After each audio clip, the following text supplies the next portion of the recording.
Hi everyone, my name is Kylie Sharp. I'm a senior at Cabrini University where I'm taking a class called Intro to Mass Communications. In this class, we've learned a lot about the evolution of media as well as its different forms. So in this video, I'm going to be discussing what the class has taught me about these things through in-class discussions as well as through the projects that we've completed throughout the fall. Before I took this class, my understanding of media was pretty much just what I had experienced personally throughout my life. I'd never really given much thought to what media was like before everything that is now so easily accessible, like TV, cell phones, social media, and everything like that. By taking this class and comparing different events and their media coverage, it's really opened my eyes to what the media used to be like several years ago and how much it's grown over the years. One of our major projects for this course throughout the fall was to compare the media coverage of the Birmingham protests in 1963 and the Baltimore protests in 2015. So when I researched and observed the media coverage from the Birmingham protests, I learned a lot about what media coverage used to be like that I hadn't really known prior.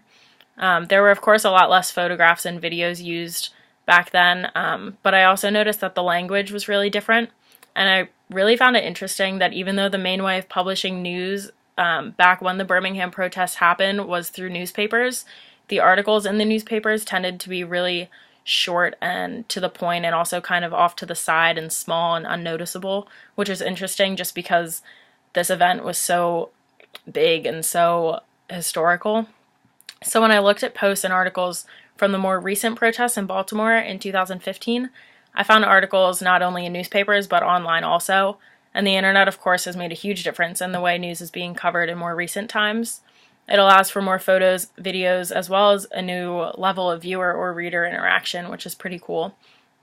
With the internet and other digital platforms becoming so popular, news coverage has really changed drastically. I would also even say that it's improved. There are so many new ways of covering news today that makes it so easily accessible to everyone. Social media, for instance, is something that has made news way more interactive. By looking at Facebook posts and tweets, like we did for part of our project, people can easily see what's going on in real time, as well as how people are reacting to this news. I personally think that social media has had some good and some bad impacts on how news is covered and how it's received. It gives us that sense of interaction, which is really cool and can be helpful in understanding news. It also allows for people that are on site where the news is happening to keep their followers or friends updated via typed posts, pictures, videos, stuff like that. This allows for people to know what's happening in real time. Today, it's as easy as refreshing a page to see even more recent news activity, which is kind of crazy, but really convenient.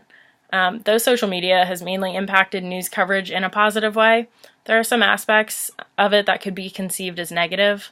For instance, this level of interaction can cause biased thoughts or opinions to be spread across the internet. If I were to be covering a story such as the Birmingham or Baltimore protests today, I think that I would use a little bit of media from both time periods. Newspapers were hugely popular back then and are still popular today, so I would publish articles that are there, and I would also definitely use the evolution of the internet and social media to my benefit. By posting articles online, you give readers an opportunity to not only read what you're posting about these kind of topics, but to share them with their followers and friends online and interact. As I've worked on this project, I've come to understand that the media's role in society is to keep people up to date on what is happening in the most accurate and efficient way. This has changed throughout the years, as discussed earlier on in the video, but I think this goal is what has really driven reporters for years and what will continue to drive them. I'd like to thank everyone for watching, and I hope you've learned as much about media and its evolution as I have by taking this course.